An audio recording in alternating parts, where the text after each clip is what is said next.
Polri hingga saat ini terima pelaporan 72 kasus kekerasan seksual terhadap anak di Indonesia. Jumlah itu merupakan laporan 18 Polda ke Mabes Polri dalam tahun 2014. KPAI menilai penyelesaian kasus pembunuhan Renggo Kadafi dapat diselesaikan secara kekeluargaan tanpa harus kerana hukum mengingat pelaku masih di bawah umur. Menteri Kesehatan mengimbau kepada warga negara Indonesia di Arab Saudi untuk waspada terhadap penularan virus MERS.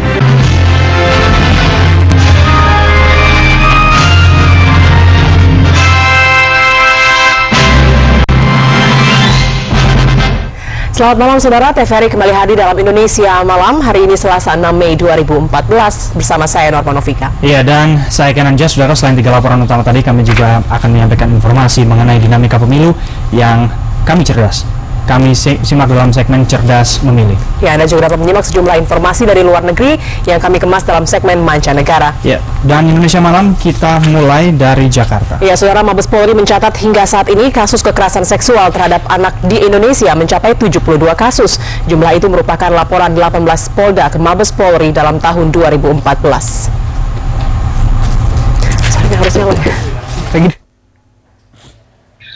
Markas Besar Polri mencatat hingga saat ini terdapat 72 kasus kekerasan seksual terhadap anak yang telah dilaporkan ke 18 Polda di berbagai wilayah di Indonesia. Kepala Bagian Penerangan Umum Divisi Humas Polri, Kombes Agus Rianto menjelaskan, terkait masalah ini Mabes Polri masih melakukan pendataan lebih lanjut. 18 Polda yang melapor diantaranya daerah Kalimantan Timur, Sumatera Selatan, Bengkulu, Bali, Riau, dan lain-lain. Agus mengatakan kasus pelecehan yang dilaporkan umumnya seperti di Medan, pelaku merupakan seorang guru, sedangkan di Sumatera Barat merupakan orang tua kandung yang melakukan pelecehan seksual pada anaknya. Untuk wilayah Riau merupakan kasus terbanyak dalam pelaporan tindak kekerasan seksual yang mencapai 64 kasus. Kombes Agus Rianto menghimbau pihak sekolah, orang tua, dan masyarakat untuk ikut serta mengawasi, mengamati, dan mendampingi anak-anak yang di bawah umur agar kasus kekerasan seksual tidak bertambah. Nyimas Ayu dan Rini, TVRI melaporkan. Penyidik Polda Metro Jaya kembali memeriksa Kepala Sekolah Jakarta International School, Timothy Carr.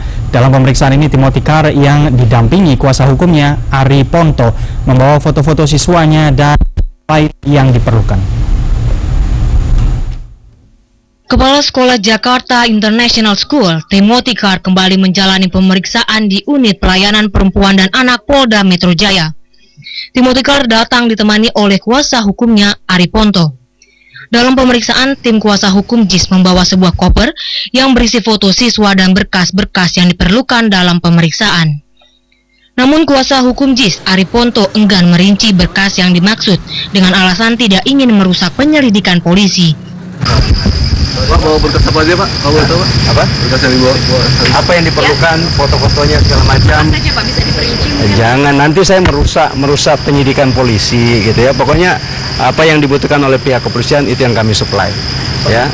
Timothy Carr sebelumnya telah diperiksa penyidik Polda Metro Jaya pada 26 April lalu terkait pelecehan seksual yang dilakukan pekerja kebersihan terhadap siswanya. Desi Triwahyuni, Rianda Januar, TVRI melaporkan. Kasus kekerasan terhadap Renggo Kadafi kini menjadi perhatian masyarakat. Kasus Renggo membuktikan perilaku kekerasan tidak hanya terjadi di kalangan remaja, tetapi juga anak-anak akibat kurangnya pendidikan moral.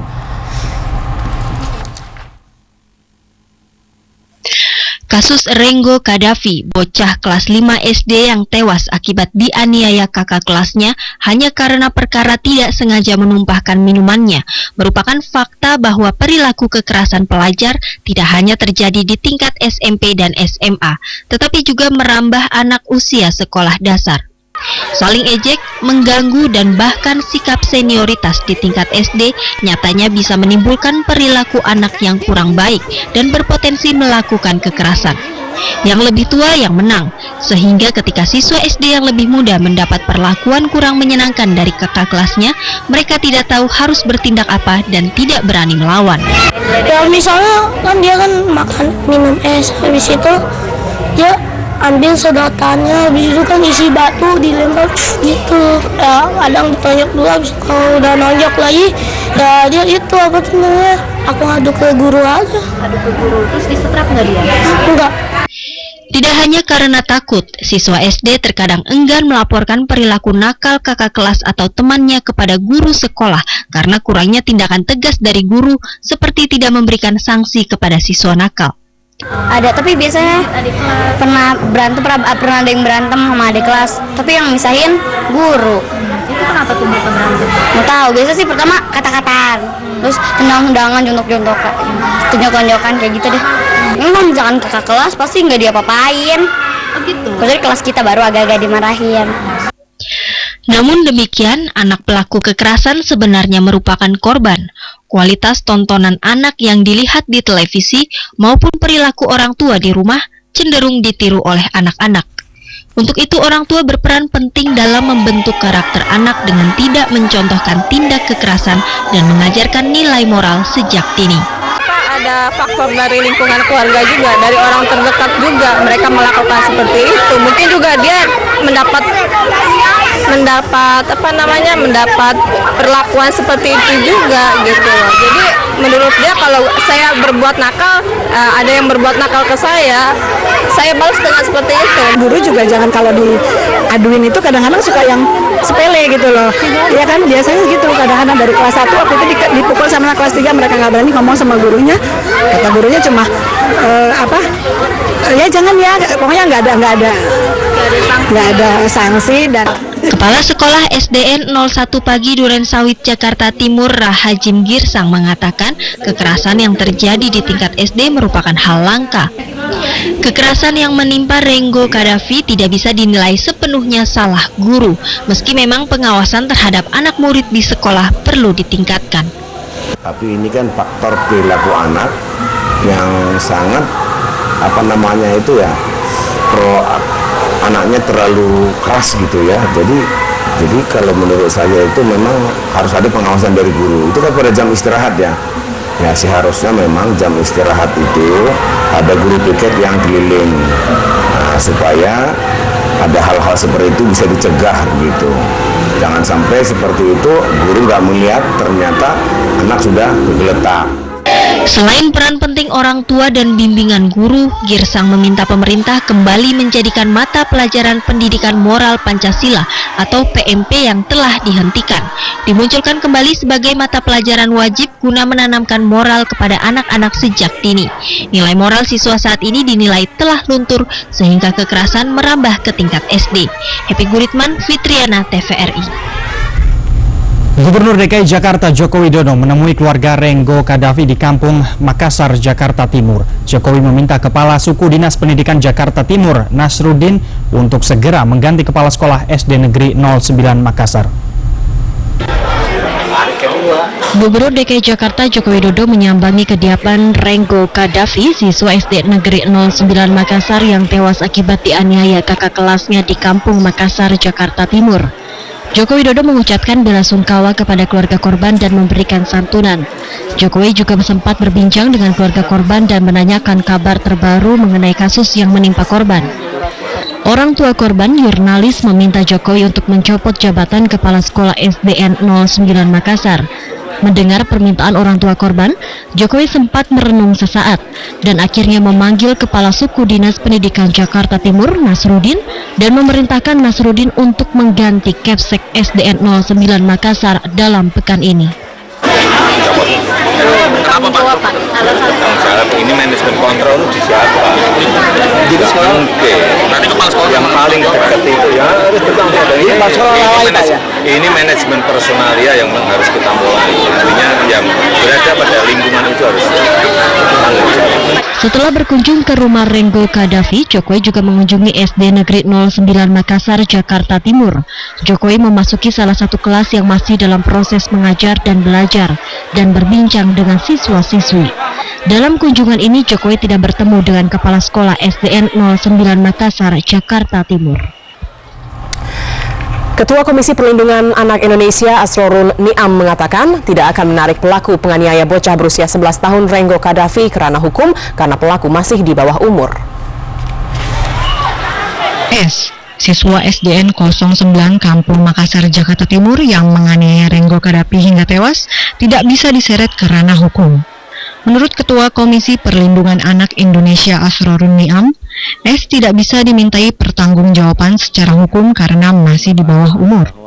Asrorun Ni'am menambahkan, dalam kasus ini S yang telah mengakui perbuatannya tentu tidak bisa dimaknai memiliki niatan untuk kepentingan tindak kejahatan. Penyelesaiannya adalah pendekatan restoratif, bahwa pendekatan pemulihan korban melalui jalan musyawarah dengan melibatkan pelaku, melibatkan keluarga, melibatkan tokoh masyarakat yang berbasis kepada orientasi pemulihan. Menurut Asrorun, dalam kasus penganiayaan yang menyebabkan Renggo Kadafi tewas, tanggung jawab atas perbuatan S bisa dilimpahkan kepada orang tua, misalnya dengan memberikan kompensasi kepada keluarga korban. Kemudian pihak orang tua korban memberikan maaf kepada pelaku. Renggo Kadafi, bocah 11 tahun ini tewas setelah dianiaya oleh kakak kelasnya. Komisi Perlindungan Anak Indonesia menilai maraknya kejahatan seksual belakangan ini disebabkan oleh kejahatan seksual berbasis online. KPAI mencatat lebih dari 300 anak menjadi korban dalam 3 tahun terakhir. Maraknya kejahatan seksual belakangan ini harus ditangani secara komprehensif.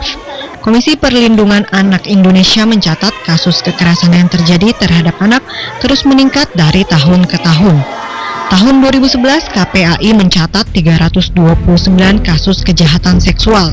Tahun 2012, jumlah ini naik menjadi 746 kasus. Dan pada tahun 2013 menjadi 525 kasus. Menurut KPAI, salah satu faktor dominan yang menyebabkan terjadinya tindak kejahatan seksual terhadap anak, yakni adanya paparan pornografi dan juga kejahatan seksual berbasis online. Ketua KPAI Asrorun Ni'am mengatakan, KPAI mendukung aparat penegak hukum untuk menjatuhkan sanksi hukum yang maksimal bagi pelaku pornografi dan kekerasan seksual. Penegakan hukum yang keras, bahwa penegakan hukum yang keras itu tetap perlu, akan tetapi harus diurai masalah-masalah yang menyebabkan. Menurut Asrorun, kunci perlindungan anak terdapat pada orang tua masing-masing. Sesibuk apapun orang tua, mereka wajib mengawasi dan bertanggung jawab untuk memberikan hak-hak dasar anak, sekaligus melindungi anak dari kekerasan, eksploitasi, dan juga diskriminasi. Untuk itu, komunikasi yang bersifat intensif antara anak dan orang tua menjadi sangatlah penting. Polisi terus kejar pelaku lain kasus kekerasan seksual di Jawa Barat. Ya, dan rekan Deva dari TVRI Stasiun Jawa Barat sudah siap dan akan menyampaikan informasi selengkapnya. Selamat malam, Deva. Ya, selamat malam. Baik, saudara, aksi kekerasan seksual terhadap anak terjadi di Kota Sukabumi ternyata tak hanya dilakukan oleh AS alias Emon. Polisi tengah mengejar seorang pria yang diduga turut melakukan aksi serupa terhadap puluhan anak lelaki di Kota Sukabumi.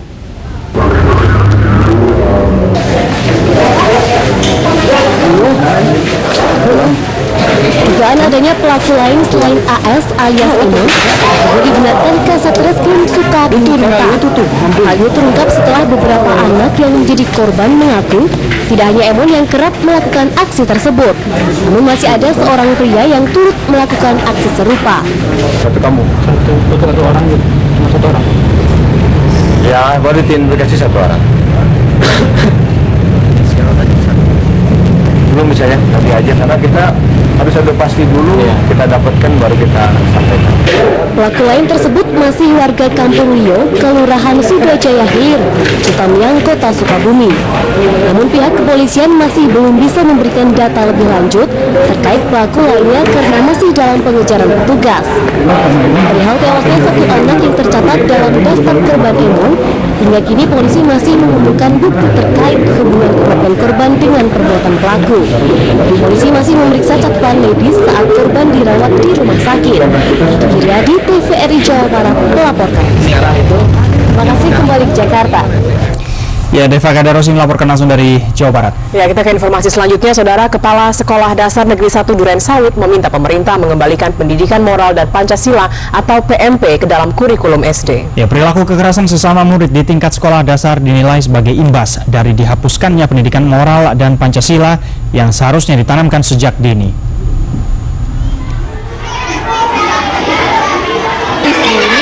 Kepala Sekolah SD Negeri 01 Pagi Durensawit, Jakarta Timur, Rahajin Girsang, menilai kekerasan antar murid yang terjadi di tingkat sekolah dasar terjadi karena lunturnya penanaman nilai moral baik di lingkungan sekolah, keluarga, dan masyarakat. Mata pelajaran PKN atau Pendidikan Kewarganegaraan yang saat ini diterapkan di sekolah, hampir 90%-nya berisi ilmu sosial. Berbeda dengan PMP atau Pendidikan Moral dan Pancasila yang mengajarkan tentang tenggang rasa, toleransi, dan pendidikan nilai dan moral lainnya. Girsang menilai tidak adanya penerapan pendidikan moral seperti dalam mata pelajaran PMP yang dihapus sejak tahun 2011, menyebabkan anak-anak tumbuh dengan pergeseran nilai sehingga mudah melakukan kekerasan terhadap siapapun yang tidak disukainya. Kalau bisa sih dihidupkan lagi itu PMP dulu kan, pendidikan moral Pancasila. Sekarang kan PPKN itu di dalamnya IPS, nggak dari segi moral gitu. Kalau dulu ada pendidikan moral Pancasila, betul-betul moral anak-anak itu terbentuk gitu. Dengan dihapuskannya mata pelajaran pendidikan moral dan Pancasila atau PMP menjadi hanya pendidikan kewarganegaraan di semua jenjang pendidikan pada 2011 lalu, membawa konsekuensi ditinggalkannya nilai-nilai Pancasila seperti musyawarah, gotong royong, toleransi, dan kerukunan.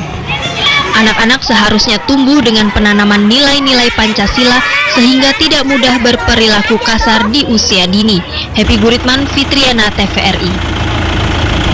Virus Middle East Respiratory Syndrome atau MERS yang terjangkit di Arab Saudi mulai dianggap sebagai ancaman yang serius bagi calon jamaah haji umroh asal Indonesia. Informasi selengkapnya kita simak usai jeda berikut. Tetaplah bersama Indonesia.